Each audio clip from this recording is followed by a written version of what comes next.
कहा जाता है कि हर कामयाब आदमी के पीछे एक औरत का हाथ होता है। और ये भी सही है कि कई नाकामयाब आदमियों के पीछे भी औरत का हाथ होता है। ठीक उसी तरह वो लोग जिनके डिज़ायर्स पूरे हो जाते हैं और जिनके नहीं हो पाते हैं, उनमें बस एक ही बेसिक डिफरेंस होता है, और वो डिफरेंस होता है फेथ। तो मैं हूँ आर्या, उम्मीद है आप सब मस्त होंगे। तो आज हम बात करेंगे विश्वास के बारे में। चौंकिए मत, हम विश्वास नाम के किसी लड़के के बारे में बात नहीं कर रहे। यहाँ पे विश्वास यानी फेथ के बारे में बात करेंगे। इससे पहले कि मैं ये book think and grow rich से फेथ के बारे में आपको समझाऊं, पहले फेथ को अपने स्टाइल से समझने की कोशिश करते हैं, फिर इस बुक में आते हैं। तो काफ़ी आसान हो जाएगा। इस बुक के साथ हम लोग अपने रियल लाइफ को भी रिलेट कर पाएंगे। अगर हम बात करें रिलेशनशिप के बारे में, किसी भी तरह का रिलेशनशिप, चाहे वो हस्बैंड वाइफ का हो, गर्लफ्रेंड बॉयफ्रेंड का हो, या फिर किसी फ्रेंडशिप के बारे में बात कर ले, तो वहाँ पे मोस्ट इंपॉर्टेंट फैक्टर क्या आ जाता है? Obviously trust. आप किसी के साथ भी रिलेशन में नहीं जा सकते अगर उस बंदे पे या फिर बंदी पे आपको ट्रस्ट नहीं है। The most important factor is trust, जिसे आप फेथ भी बोल रहे हैं। सेम होता है, ट्रस्ट और फेथ का मीनिंग सेम है। आप खुद ही सोच के देखो, आप ऐसे लोगों को भी जानते होंगे जिन पे आप आँख बंद करके ट्रस्ट कर सकते हैं, और ऐसे लोगों को भी जानते होंगे जिन पे आप कभी नहीं ट्रस्ट करेंगे। और अगर मैं आपको बोलूँ कि आपको अपनी एक पर्सनल बात शेयर करनी है किसी से, तो आपके माइंड में पहले कौन आएगा? उस पर्सन का नाम आएगा जिस पे आप अंधाधुंध ट्रस्ट कर सकते हैं। उसका नहीं आएगा जिस पे आप ट्रस्ट ही नहीं करते। वो मेंटल कनेक्शन ही नहीं बन पाएगा ना कभी। हाँ, बेटर तो यही है कि आप अपने सीक्रेट्स किसी के साथ भी शेयर ना करें, अपने साथ ही रखें, तो सेफ रहोगे। तो अभी हम लोग ट्रस्ट या फेथ डेली हम लोग के लाइफ में इसका एप्लीकेशन क्या होता है, ये हम लोग के लाइफ में किस तरह से जुड़ा हुआ होता है, वो हम लोग समझ गए। तो अभी समझते हैं एक डिज़ायर के पीछे ट्रस्ट का क्या हाथ होता है, या फिर फेथ का क्या हाथ होता है।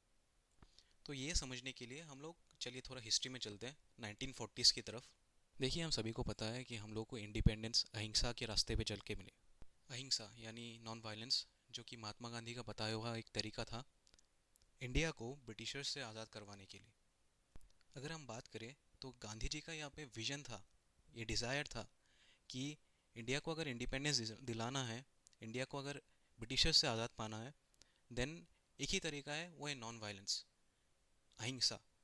उस रास्ते पे उनको यकीन था, और वो इसी तरह सबको साथ में लेके चले, और अल्टीमेटली इंडिया को इंडिपेंडेंस दिलाया। तो मान लीजिए कि गांधी जी ने ये रास्ता तो निकाल लिया था कि हम लोगों को इंडिपेंडेंस पाना कैसे है, बट मान लीजिए कि उनको ये रास्ते पे खुद को इतना यकीन नहीं था। मान लीजिए, तो क्या होता? देखिए, हम लोग को इंडिपेंडेंस आसानी से तो नहीं मिला, हम लोग को तो प्लेट में नहीं मिला, उसके लिए हम लोग को लड़ना पड़ा।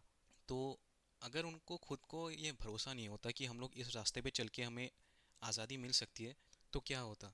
छोटे मोटे फेलियर जो उनके रास्ते में आते, उनसे वो घबरा जाते हैं, और वो वहीं पे रुक जाते हैं कि छोड़ो, कौन इतना मेहनत करेगा, कौन इसके लिए जेल जाएगा, कौन इस उम्र में इतना कुछ करेगा, वो भी लोगों के लिए, खुद के लिए तो नहीं, इस देश के लिए। छोड़ो यार, जो लोगों को करना है करने दो, मुझे कुछ नहीं करना। तो अगर ऐसा रियल में होता, देन शायद आज हमें हम लोग के इंडिपेंडेंस मूवमेंट का इतना बोल्ड हिस्ट्री नहीं मिलता। तो यहाँ पे समझने की कोशिश करते हैं कि just because he had believed in his path, he has believed in his way, he has believed in his desire, he succeeded. तो यहाँ से हम लोग को ये पता चला कि सिर्फ डिज़ायर होने से काम नहीं चलेगा, उसके पीछे एक स्ट्रॉन्ग बिलीफ, एक स्ट्रॉन्ग फेथ होना बहुत ही इंपॉर्टेंट। तो अभी चलिए फेथ से हटके थोड़ा डाउट के बारे में बात करते हैं कि हमें खुद पे डाउट होना चाहिए या नहीं होना चाहिए। क्या दुनिया में ऐसा भी कोई बंदा है जो कि बोल पाएगा कि मुझे खुद पे कभी डाउट ही नहीं होता? अगर वो ऐसा बोल रहा है, देन वो बेवकूफ़ है सबसे बड़ा। तो चलिए अभी इस डाउट को हम लोग एक एग्जाम्पल के थ्रू समझते हैं। एग्जाम्पल की कमी थोड़ी ना है, समझते हैं चलिए। कि मान लो आप और आपके कुछ दोस्त मिलके एक रिजॉर्ट पे गए हो, और वहाँ पे सभी लोगों ने स्विमिंग करने का सोचा है, और आपको स्विमिंग नहीं आता है। देन वहाँ पे हमें खुद पे डाउट होना चाहिए या नहीं होना चाहिए कि हम इस पूल में कूदे भी या नहीं? बिकॉज मुझे स्विमिंग नहीं आता है, मैं अगर इस पूल में कूदा, देन शायद मैं डूब सकता हूँ, और एक्सट्रीम केस में कुछ बुरा हो सकता है मेरे साथ। देन वहाँ पे डाउट होना एकदम सही है, बिकॉज आप वहाँ पे अपने आप को मना नहीं कर रहे हो कि मुझे इस पूल में कूदना नहीं है। आप बस पूछ रहे हो कि क्या मैं इस पूल में कूदूँ भी कि नहीं, अपने आप से पूछ रहे हो। So doubting is not about answers, it is about questioning, questioning your ability. जो कि बिल्कुल सही है, बिकॉज इस बार आपको वो काम करना नहीं आता है। और एक ऐसा बंदा जो कि बोलता है कि मुझे खुद पे कभी डाउट ही नहीं होता है, देन वो क्या करेगा? वो उस पूल में कूद जाएगा और उसके साथ कुछ भी हो सकता है। But in the same case, अगर वहाँ पे एक इंटेलिजेंट बंदा हुआ, देन वहाँ पे वो खुद को रोक लेगा कि हाँ मुझे अभी नहीं आता, बट या मुझे अगर सीखना है देन मैं सीख लूँगा। वो किसी एक्सपर्टीज़ के पास जाएगा, देन वो वहाँ पे स्विमिंग सीख लेगा, क्योंकि स्विमिंग सीखना कोई बड़ी बात थोड़ी ना है। वो वहाँ पे सीख लेगा, देन उसके लिए फिर पूल क्या, नदी में भी कूद सकता है वो, because he has achieve perfection in it. So यहाँ से हमें ये पता चलता है कि doubting is not about answering fast, it is about questioning your self first.